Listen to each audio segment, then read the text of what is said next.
In this video, we will discuss how to tie a flat square knot using a two-handed technique when the left hand serves as the active tying hand and starts in a position that is below the passive strand, or in other words, is closer to us than the passive strand. For a two-handed tie, the active tying hand is the hand that performs the maneuvers to create the throw, and the passive hand primarily holds, passes, and receives the other strand. During the performance of a two-handed tie, the strand held by the active hand can be maintained with the same grasp throughout the performance of tying. First, we hold the white strand loosely between our thumb and index finger, as shown here. Then, we gently slide our hand backwards along the strand until near the end of it, keeping the strand between our thumb and index finger. We then grasp the white strand between our ring and pinky fingers and gently adduct them to pin the white strand between them. Next, we use our middle finger to hook the white strand. We then gently adduct our middle, ring, and pinky fingers and gently flex them, which both allows for a stable grasp on the suture strand and also keeps our thumb and index finger free for the performance of the active tying maneuvers. Next, we make a semicircle with our active hand as shown here.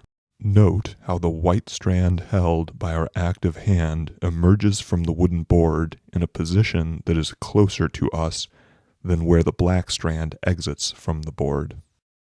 When this occurs, we will perform an underhand throw with our active hand. When performing an underhand throw, we will place the thumb of our active tying hand between the white and black strands and then push the white strand held by the active hand towards us using the dorsal aspect of our thumb, as shown here. We then use our passive hand to wrap the black strand around the palmar aspect of the thumb, as shown here.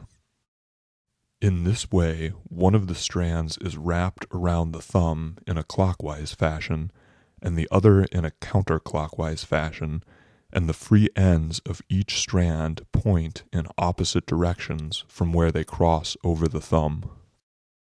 We then pinch the thumb and index finger of our active tying hand together.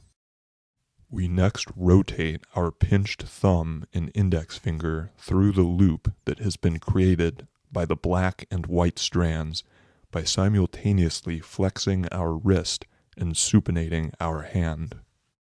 Once our pinched index finger and thumb are on the other side of the loop formed by the white and black strands, we spread them apart so that they can receive the black strand. The passive hand then positions the black strand to rest on the pad of the index finger. The black strand is then pinched by the thumb and index fingers of the active hand. The black strand is then passed back to the starting position of the pinched thumb and index finger by simultaneously extending the wrist and pronating the hand. The passive hand then receives the black strand from the active hand.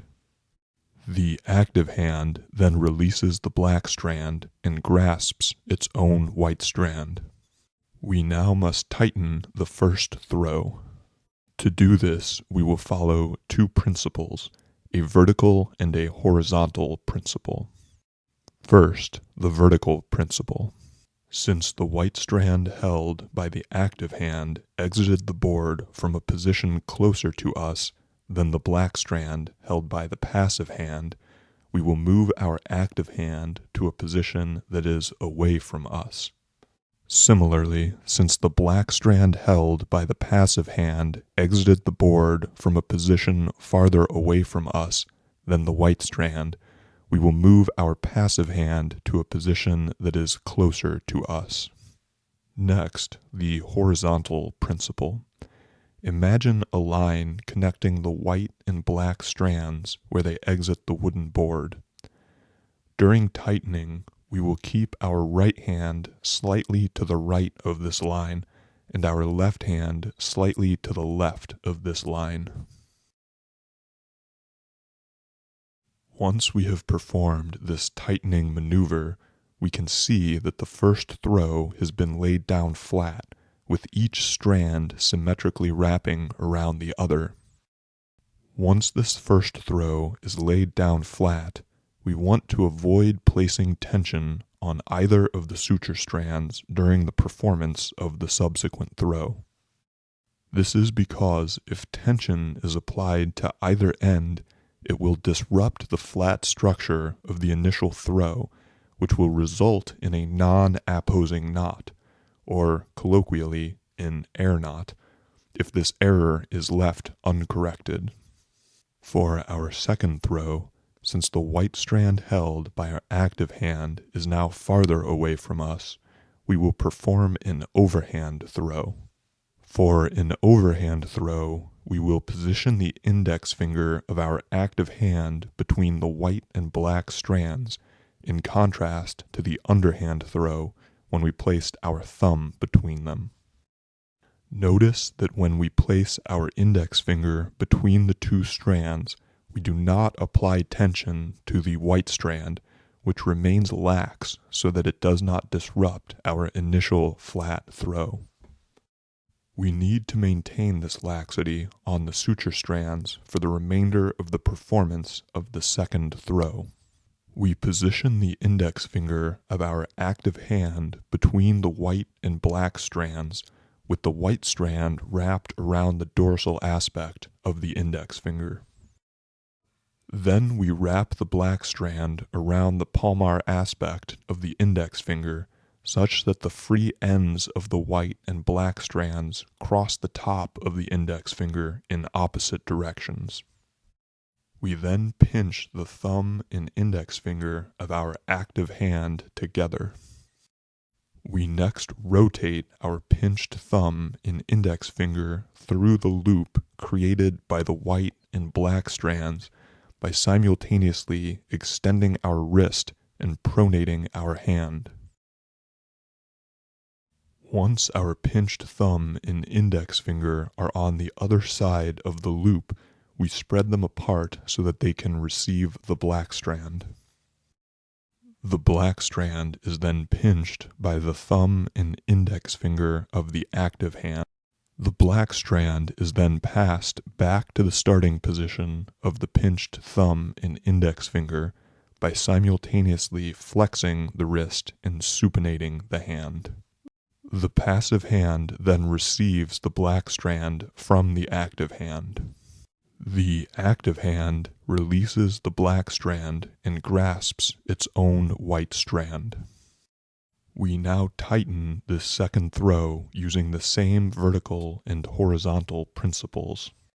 Since the starting position of the white strand was away from us, we will move it towards us during tightening, and since the black strand started close to us, we will move it away from us during tightening. The right hand will remain on the right side of the line connecting where the black and white strands had exited the wooden board during tightening, and the left hand will remain to the left of it. Unique to the second throw, however, is that you want to tighten it in such a way that there remains laxity in the two strands until the very end of tightening. This is accomplished by ensuring that the rate at which the strands are pulled apart by the hands is not faster than the rate at which the hands are brought down in parallel to the surface of the wooden board. By tightening in this way, the first throw will not be disrupted, which would otherwise result in a non-apposing knot. Once the second throw is tightened, the base of the knot will be more secure. While the strands should ideally still remain lax during the performance of subsequent throws, this is less critical as the initial square knot should provide reasonable stability. For demonstration purposes, we will tie 2 more throws for this knot without pausing the video. For the underhand throw, the strands are crossed over the thumb, The thumb and index finger are pinched and rotated to the other side of the loop to receive the passive strand. Then they are rotated back through the loop and the throw is tightened with the active hand moving away from us since it started towards us. Then for the overhand throw, the strands are crossed over the index finger, the thumb and index finger are pinched and rotated to the other side of the loop where the black strand is passed to it. Then they are rotated back through the loop and the throw is tightened with the active hand now moving towards us since it started away from us.